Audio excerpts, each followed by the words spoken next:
La emboscada a militares en Sucumbíos por parte de 15 delincuentes armados, el crimen de un agente de la UNACE cuando el grupo rescataba a una persona, la masacre en Santa Elena la noche del sábado donde murieron 6 integrantes de 2 familias del cantón, o el crimen de la alcaldesa de San Vicente, Brigitte García, que se encuentra bajo investigación, sin contar los asesinatos puntuales en cantones lejanos, los secuestros, las extorsiones que se reportan a diario, ponen nuevamente bajo la lupa al Plan Fénix. Y es que después de una relativa calma, parece que los grupos de delincuencia organizada le han medido las falencias a este plan y le han perdido el miedo. Aunque hay que reconocer que las cárceles hasta hoy están bajo control, pues no se han producido nuevas masacres. Pero hay ofrecimientos que se han quedado en el camino sin mayor difusión por parte del gobierno. Por ejemplo, ¿qué pasó con los apoyos ofrecidos de Chile, Argentina o Brasil? O la repatriación de los presos, ¿en qué estado está? En fin, una estructura macro, pues sin una estructura macro, este plan pues de terminar con la inseguridad no será sostenible en el tiempo, Lenin. Fernando y Samantha, vamos a revisar esta situación. Ya nos acompaña el arquitecto Fernando Carrión, quien estudia constantemente el fenómeno de la inseguridad en nuestro país, en la región.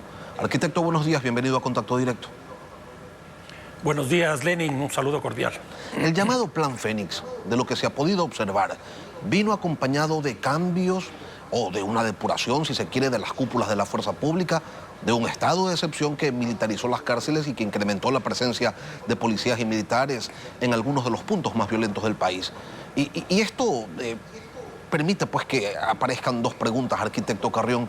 Primero, ¿el Plan Fénix ha dado resultados?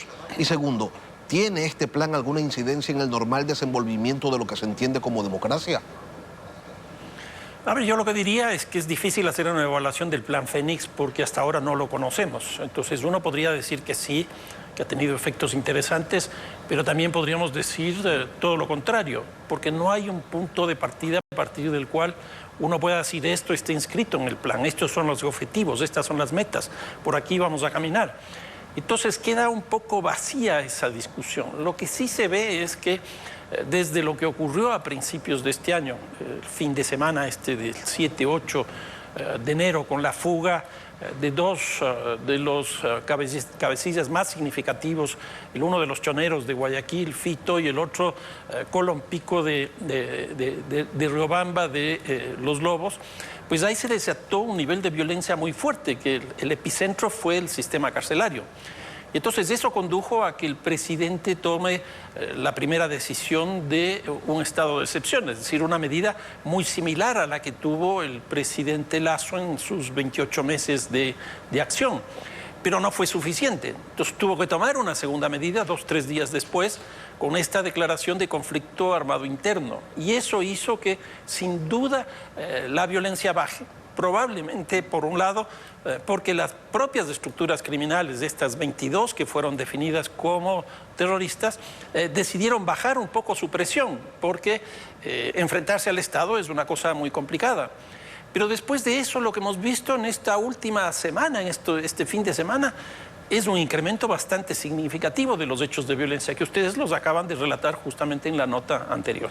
Por ello, se puede pensar, arquitecto, que a través de mecanismos extraordinarios como la militarización de la sociedad se puede llegar a construir o reconstruir la paz. ¿Hay referencia de algún Estado que lo haya logrado?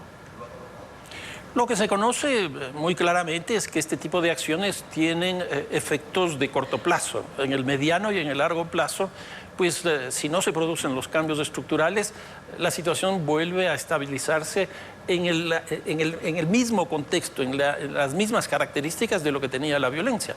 Y me da la impresión que eso está pasando. Tenemos ya más o menos un mes y medio, es decir, 2 meses de estado de excepción y este mes adicional que concluye el 8 de abril, pues lo que tenemos es un retorno de los hechos de violencia, el secuestro de un asambleísta, el asesinato de una alcaldesa, el asesinato también de un miembro de las Fuerzas Armadas en Sucumbíos, lo que ha pasado en Santa Elena, no solo la masacre de seis personas con sicarios, sino también 9 personas en general.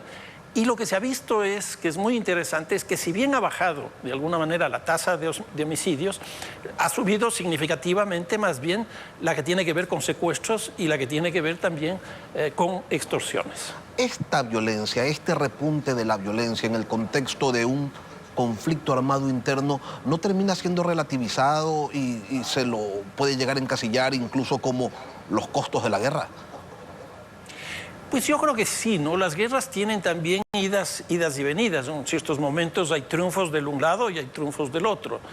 Lo que ocurrió con esta declaración de conflicto armado interno y 22 estructuras criminales como terroristas es que hasta ese momento el conflicto que existía era entre las propias organizaciones criminales. Esto es, entre los lobos y los choneros y los tiguerones y así sucesivamente. Pero el momento en que se define el estado de conflicto armado interno, es decir, la guerra, pues terminan polarizándose y son todas estas estructuras criminales de estas 22 que terminan confrontándose con el Estado.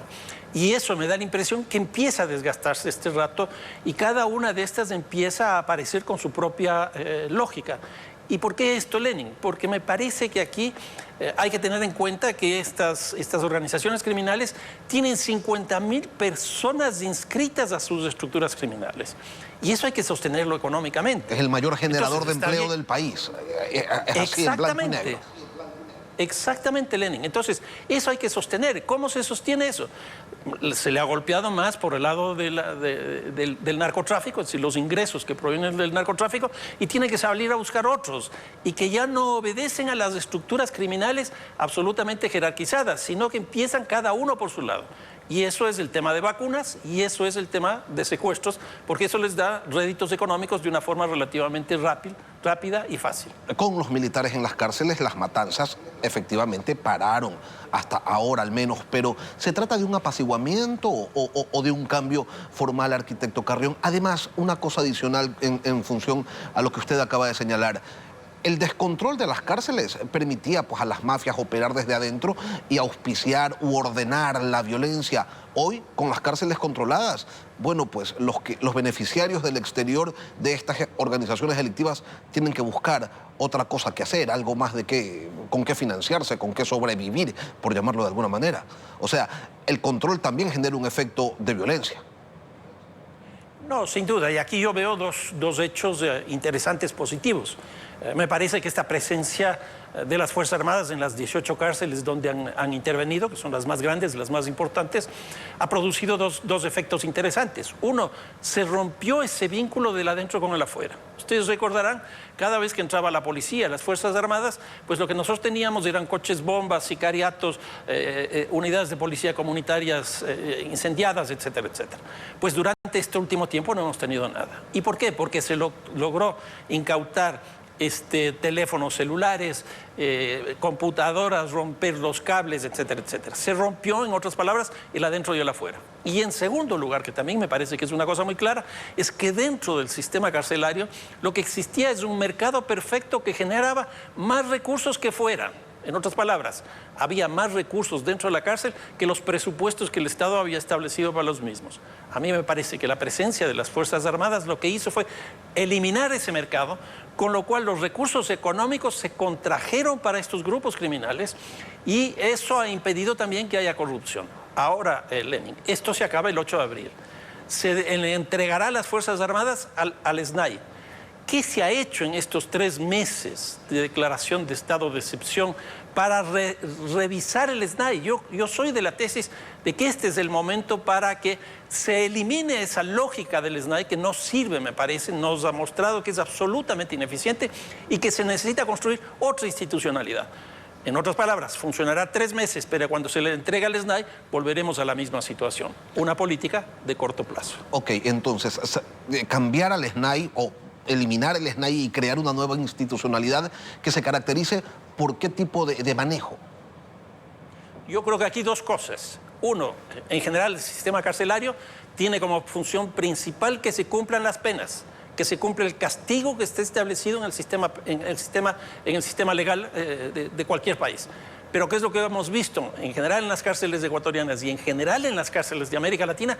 Que desde las cárceles también se cometen hechos delictivos. Es decir, las cárceles hoy día tienen dos funciones.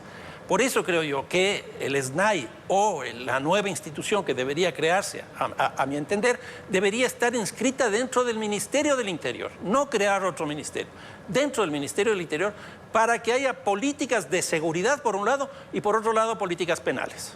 En lugar de estar suelto, ¿no?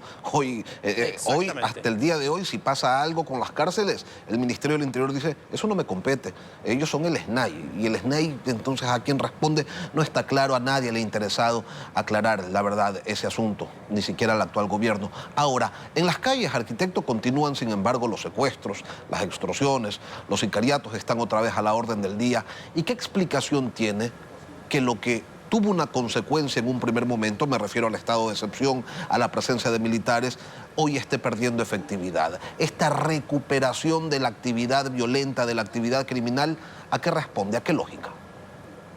Yo creo que aquí hay tres explicaciones. Una primera, sin duda, es que cuando se focalizan las acciones, pues hay territorios que quedan liberados y eso produce lo que muchos autores llaman el efecto globo o en México llaman el efecto cucaracha, es decir, que se va del lugar donde se está presionando hacia otro lugar donde no se está presionando. Por ejemplo, hoy día ha bajado relativamente en ciertas zonas de Guayaquil, pero tenemos en Santa Elena, que es a la vuelta de la esquina. El caso de Sucumbíos siempre ha sido una zona difícil, pero ya no es el caso de su capital, sino que ya empiezan a ser zonas periféricas. Y no solo en términos territoriales, sino también en términos de los delitos. Lo que se persigue ahora son básicamente sicariato, asesinato, homicidios, pero esto ha hecho que se desplacen hacia lo que hablábamos hace un momento, secuestros y extorsiones. Y aquí viene una explicación que la señalé hace un momento, muy a la pasada, y es que se necesitan recursos económicos para 50.000 personas. Y estas 50.000 personas están articuladas a una estructura criminal, pero esa estructura criminal ya no les puede sostener, de tal manera que ellos por su propia cuenta están buscando sus recursos económicos. Y en tercer lugar, la impresión que yo tengo es que las organizaciones estas criminales, las 22, decidieron inicialmente no confrontar con el Estado y más bien replegarse. Pero hoy día la emergencia, la situación urgente de estos recursos para poder sostenerse ha hecho que se intervengan en otros lugares y en otro tipo de delitos. Es claro que combatir a estas violencias cada vez más estructuradas, con economías multimillonarias, con ejércitos muy bien armados a su disposición y con una participación muy activa en la economía del país, no es un asunto que se solucione pues de la noche a la mañana, no se trata de una cosa sencilla, pero de la falta de un plan en general, ¿cuáles son las ausencias específicas que más le llaman la atención, arquitecto? Un plan tiene que generar una cultura de planificación en la sociedad, en las instituciones. Por eso se hacen los planes también. Y un plan no es otra cosa más que la racionalización de acciones. Pedirle al plan Fénix o al plan de seguridad que especifique las acciones tácticas es absurdo, porque uno no puede darle al enemigo, llamémoslo así, las acciones que uno va a cometer. Pero sí tiene que darle las señales a la sociedad. Por ejemplo, ¿qué se le dice a los municipios? ¿Qué se le dice a los sistemas de transporte, a los medios de transporte colectivo? ¿Qué se les dice a las cámaras de la producción? ¿Qué se les dice al sistema educativo, al sistema universitario? Pues no se les dice absolutamente nada. ¿Por qué? Porque no hay una propuesta respecto de eso. ¿Qué se le dice a la economía? Lenin, y aquí hay un problema muy grande. El Ecuador tiene un nivel de lavado de 3.500 millones de dólares. Un costo de la violencia de 2.300 millones de dólares. Si uno suma simplemente los dos, ya nos estamos dando cuenta que son casi 6.000 millones de dólares que se van por esa vía. Y a eso hay que sumarle 3.500 millones de dólares adicionales que están en el presupuesto. En otras palabras, el tema de la economía vinculada a la violencia, vinculado a estos crímenes, me parece que tampoco está teniendo la suficiente atención por parte de las políticas, llámese el Plan Fénix o llámese cualquier cosa, porque ahí me parece que hay un problema bastante complejo. 3.500 millones de dólares en lavado y la UAFE dice que logra recuperar más o menos unos 30, ¿no? Así es la disparidad entre el control y la actividad ilícita. Arquitecto, ¿se puede pensar en seguridad solamente con más gasto en policía y en Fuerzas Armadas? O como usted señalaba, pues hay que ampliar la mirada, ver hacia otros sectores y empezar a gestionar educación, empleo real, deporte, cultura, lo que no se ha visto. Lo que ocurre es que invertir en policía y Fuerzas Armadas es muy atractivo porque la propia población pide eso. La población es la víctima y toda víctima lo que exige es diente por diente, ojo por ojo. Y eso es básicamente ver en la calle Fuerzas Armadas y ver en la calle a la policía. Entonces, de alguna manera, en procesos políticos como el que empezamos ya a vivir, porque no hay que olvidarse que el 21 del mes de abril tenemos la consulta y el 9 de febrero del próximo año elegimos presidente y asamblea, hemos entrado en un proceso político. Y entonces, de alguna manera, uno tiene que responder a las demandas de la población. Y las demandas de la población son penas más altas, que eso es lo que está planteándose en las reformas que existen en la consulta, que las personas que están sujetas a prisión se les envíe fuera del país, se haga una extradición de las mismas, y eso es lo que está ahí. Pero eso resolverá los grandes problemas. Yo me pregunto, ¿se está invirtiendo en salud? ¿Se está invirtiendo en educación? ¿Se está invirtiendo en generar mayor empleo? ¿En deporte? ¿En cultura? Yo creo que eso es absolutamente necesario e imprescindible. Y esos son solamente algunos de los aspectos que constan en ese libro que tiene usted sobre la mesa, arquitecto, el producto de una investigación integral que ha tomado pues un largo tiempo y que aborda estos y otros temas. Sí, Lenin, y justamente quería dejarle este libro para que pues, pueda conocer un poco más en profundidad las cosas que he hecho. Este libro fue presentado justamente la semana pasada, pues ya se encuentra distribuido prácticamente en todas las librerías del país. Así que muchísimas gracias. Gracias a usted, arquitecto. Una copia urgente para Carondelet. Fernando Carrión, experto en seguridad. Gracias por venir a Contacto Directo. No, muchísimas gracias a ustedes.